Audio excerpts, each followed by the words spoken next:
The summer heat was a real stinger in Harmony Creek, the kind that makes the asphalt shimmer and the crickets sing their hearts out. Route 66. Just stretched on and on, a faded black ribbon, mostly empty, except for the odd 18-wheeler rumbling through on its way to somewhere else. Harmony Creek was one of those places where everybody knew everybody's business, and a stranger stuck out like a sore thumb. Billy Johnson was 8 years old, a scamp with messy brown hair and a smile, a gap-toothed smile that could light up a whole room.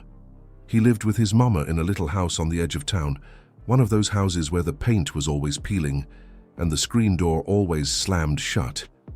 Billy's daddy had took off when he was just a tyke, and his mama worked double shifts down at the diner and just to keep food on the table. They didn't have much, but Billy had something money couldn't buy. A heart bigger than his little britches could hold. Now, before we go any further, if you believe in kindness with second chances and sticking up for what's right, make sure to hit that like button, leave a comment, share this story, and subscribe to the channel. And tell us in the comments where you're watching from, because stories like this remind us that sometimes the purest hearts come in the smallest packages. Billy was walking home from school. That afternoon, his brown paper lunch bag clutched tight in his hand.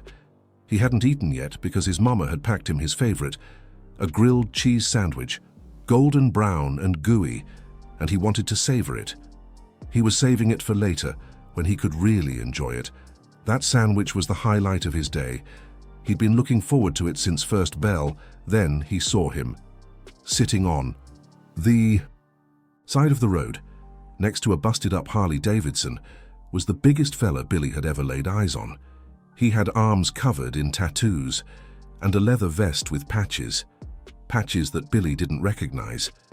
His face was all weathered and worn, and he was staring at the ground with the kind of look Billy had seen on his mama's face when the bills piled up. The man looked hungry, really hungry. Billy should have been scared.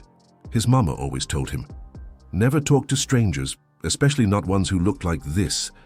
But something in the man's eyes made Billy stop. It wasn't danger he saw there. It was sadness, pure and simple. It was exhaustion.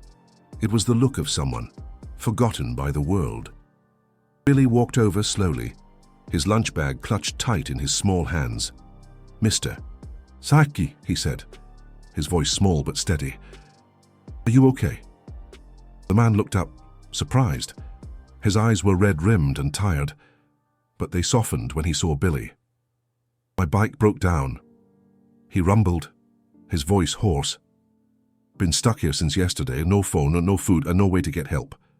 Billy looked at the Harley, then back at the man. Without a word, he held out his lunch bag. "Here." "Course," Billy said. "It's grilled cheese. My mama made it, and it's really good." The man stared at the bag, like he couldn't believe what he was seeing.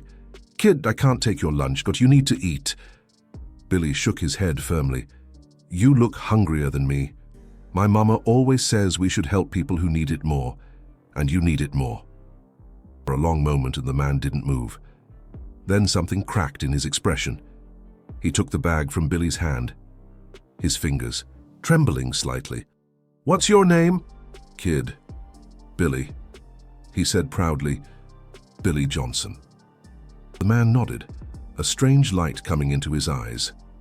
"My name is Mark Harrison, and I won't forget this, Billy Johnson. I promise you that." Billy smiled his gap-toothed smile. "I hope your bike gets fixed, Mr. Mark." He turned and ran the rest of the way home, feeling lighter than he had in months, even without his sandwich. 48 hours later, a black Cadillac Escalade pulled up in front of the Johnson house. It was the kind of car nobody in Harmony Creek had ever seen, outside of the movies. Curtains twitched up and down the street as neighbors peeked out their windows. Billy's mama, Sarah, opened the door with confusion and a touch of fear on her face. Standing on her porch was a man in an expensive suit, holding a briefcase. Behind him, on the street, were at least 30 motorcycles, Hell's Angels, their engines idling in the afternoon heat. "Mrs. Johnson," so as to the man in the suit said, extending his hand. My name is Mark Harrison. I believe you know me. As the stranded biker your son helped 2 days ago, Sarah's eyes went wide. She looked at the motorcycles, at the Escalade, at the expensive suit. That probably cost more than she made in a year. I don't understand, she whispered. Mark smiled, the same smile he had given Billy on the side of Route 66. Your son gave me his lunch when I had nothing. He didn't know who I was. He didn't care. He just saw someone who needed help, and he helped. Mrs. Johnson, I own the largest motorcycle parts company on the West Coast. I'm worth more money than I know what to do with, and in all my years, I've never met anyone as purely good as your boy. He opened his briefcase. Inside was a check. This is a full college ride for Billy, full ride to any university he wants. And this, Fanny pulled out a folder, is the deed to new digs. 3 bedrooms, 2 bathrooms, good neighborhood. It's already paid off. Sarah started to cry. She couldn't speak. Mark knelt down, so he was at Billy's level. Billy had come to stand beside his mother, his eyes wide as saucers. Billy, Mark said gently, you gave me your lunch, when that was probably the best thing you were going to eat all day.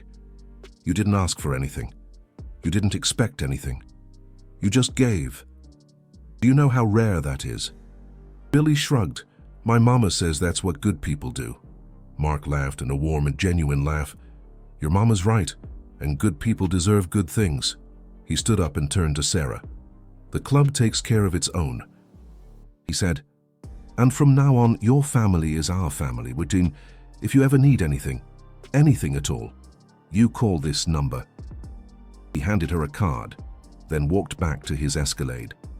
The motorcycles roared to life, a thunderous chorus that echoed through the quiet streets of Harmony Creek. As the convoy pulled away, Billy tugged on his mother's sleeve. Mama, so I said, does this mean I can have 2 grilled cheese sandwiches in my lunch now? Sarah laughed through her tears and hugged him tight. Baby, she whispered, you can have as many sandwiches as you want. And before we end, we have one special request for you. Comment below with the words, Pure Heart Wins, to show that you stand with Billy and every child who sees the world and not as it is, but as it should be.